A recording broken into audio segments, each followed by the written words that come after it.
हरिओम। आज हम सनातन पटल के इस प्लेटफॉर्म पर कुछ ऐसी वार्ता करेंगे जिनके बारे में अलग अलग लोगों की अलग अलग राय है।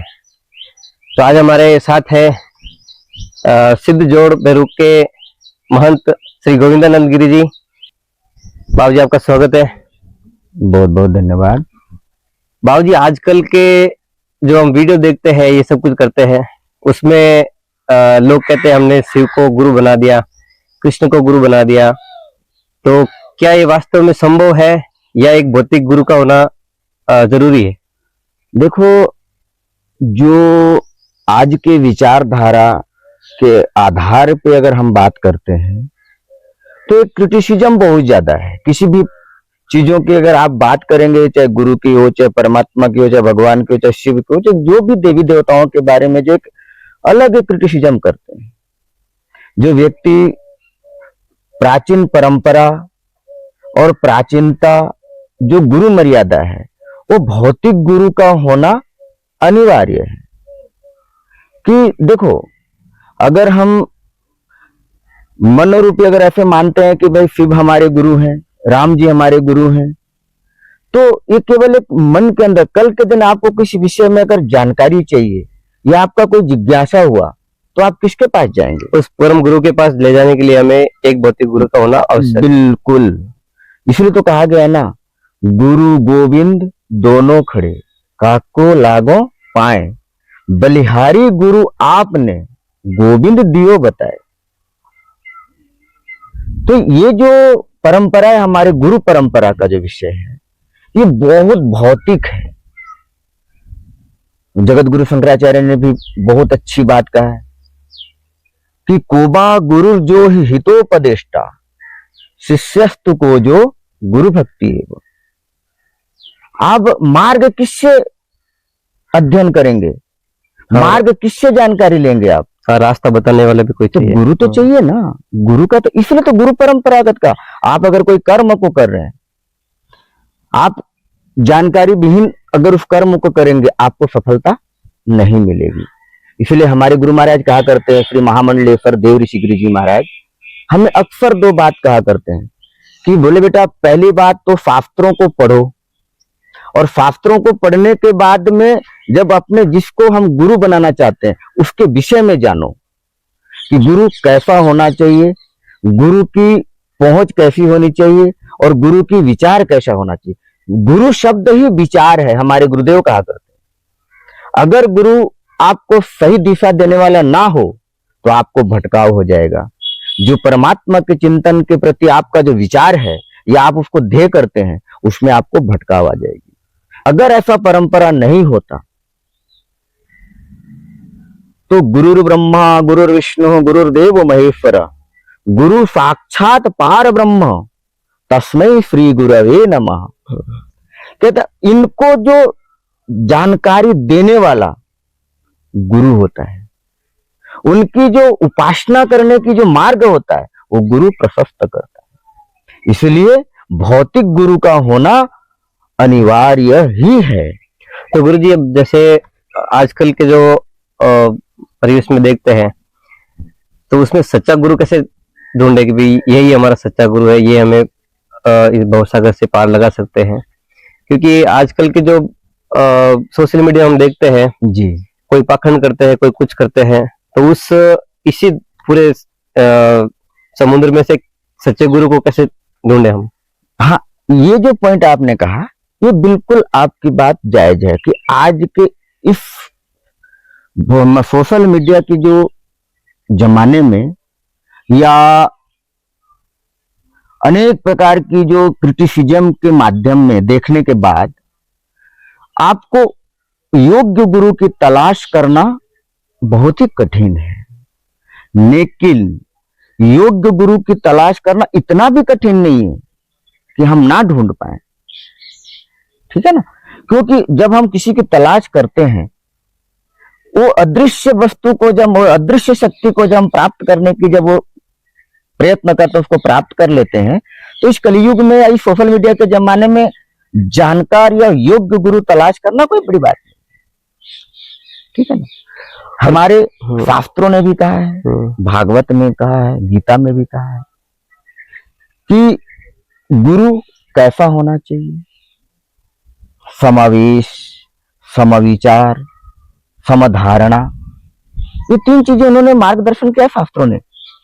काम्यानाम कर्मणान्यासम संन्यासम कवयो विदु, भागवत में कहा कि गुरु कैसा होना चाहिए, जो कामनाओं का त्याग करने वाला, न्यास मतलब त्याग करने वाला, जो ये फालतू की जो ढोंग ढपोसले करने के से फिर उससे ऊपर उठ के देखने वाला, जो परमात्मा को जानने वाला, जो नेचर और परमात्मा के बीच की जो दूरियां को समावेश करने वाला, वैसा गुरु ढूंढने से जरूर प्राप्त होगा, पर उसके लिए आपको प्रयत्न होना पड़ेगा।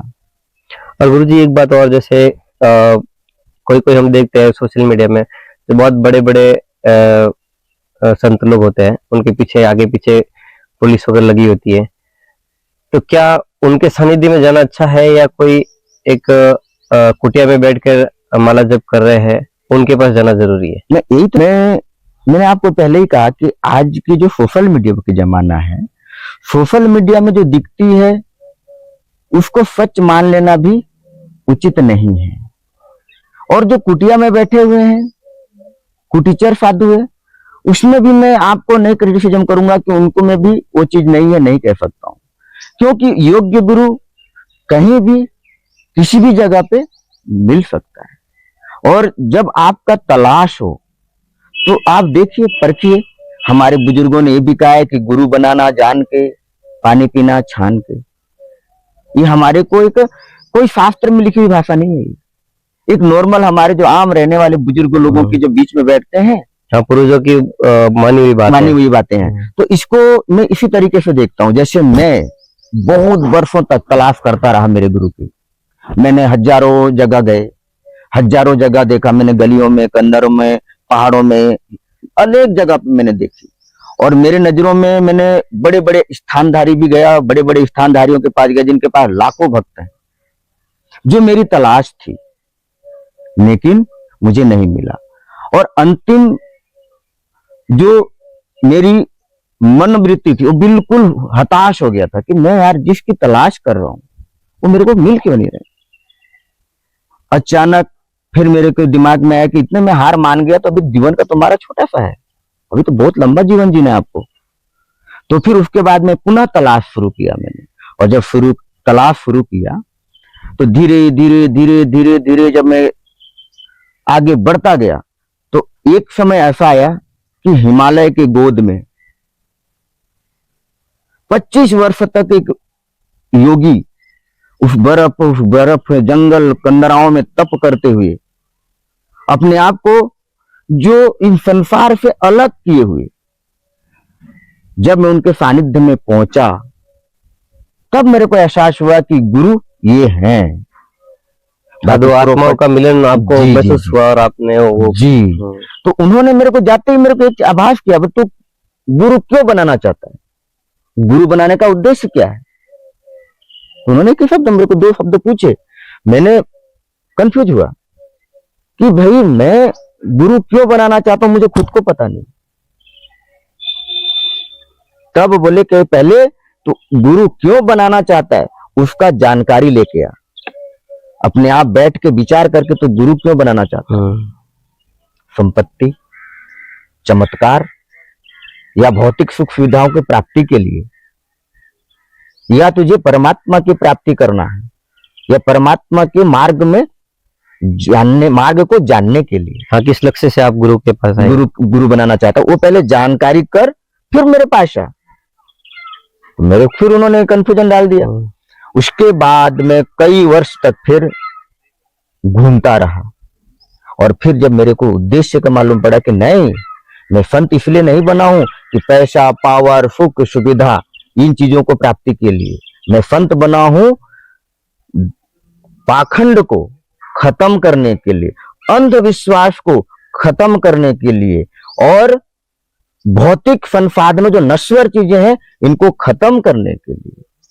जाति, धर्म, ये वो इन चीजों को खत्म करने के लिए मैं गुरु बनाना चाहता हूँ, उस मार्ग को जानना चाहता हूँ। तो इस प्रकार आपके गुरु की प्राप्ति बहुत एक लंबे सफर में हुई। जी। तो गुरु जी एक लास्ट सवाल आपसे पूछेंगे, जहाँ अभी आप पूजा कर रहे हैं सिद्ध भैरव जोड़ में, तो वहाँ आपने कुछ चमत्कार वगैरह ऐसा कुछ महसूस किया है कि भैरव जी के सानिध्य में आपने कुछ दिव्य दर्शन किए हो, तो उसके बारे में बताइए। जिसे नहीं, मैं इतने, क्योंकि जो अनुभव है, अनुभव किसी प्रकार का शेयर नहीं किया जा सकता, क्योंकि उसका गुरु का आदेश के अनुसार उस उपासना करता है, साधना करता है। साधना का ये मतलब नहीं कि मैं किसी प्रतिमा के पास जाके उनको जगा के उनको सिद्ध करना, नहीं। साध्यते साध्य, शरीर को जानना, और शरीर को जानने के बाद में उस परमात्मा और एक जो शरीर का जो आत्मा है, दोनों को एकत्रित करना, और तब जाके उसकी प्राप्ति होती। तो मैं उसको आपको कैसे अनुभव बता शेयर कर सकता हूँ। आपके कहने का मतलब है साधना अपने स्वयं के लिए की जाती है जी, तो अपने अंदर ही उस साधना को जगाना जी, उस इष्ट को धारण करना। तो बहुत बहुत धन्यवाद बाबू जी आपका, आपने इतनी वार्ता की हमारे साथ में। तो दोस्तों, गुरु महाराज ने कहा है कि गुरु की तलाश के लिए हमेशा हमें तत्पर रहना चाहिए। गुरु ऐसा होना चाहिए जो हमें सद्मार्ग की ओर ले जाए। और दूसरा, जो हम कोई साधना वगैरह करते हैं तो अपने आप के अंदर अपने खुद को जगाने के लिए की जाती है। तो मिलते हैं अगले वीडियो में। राधे राधे।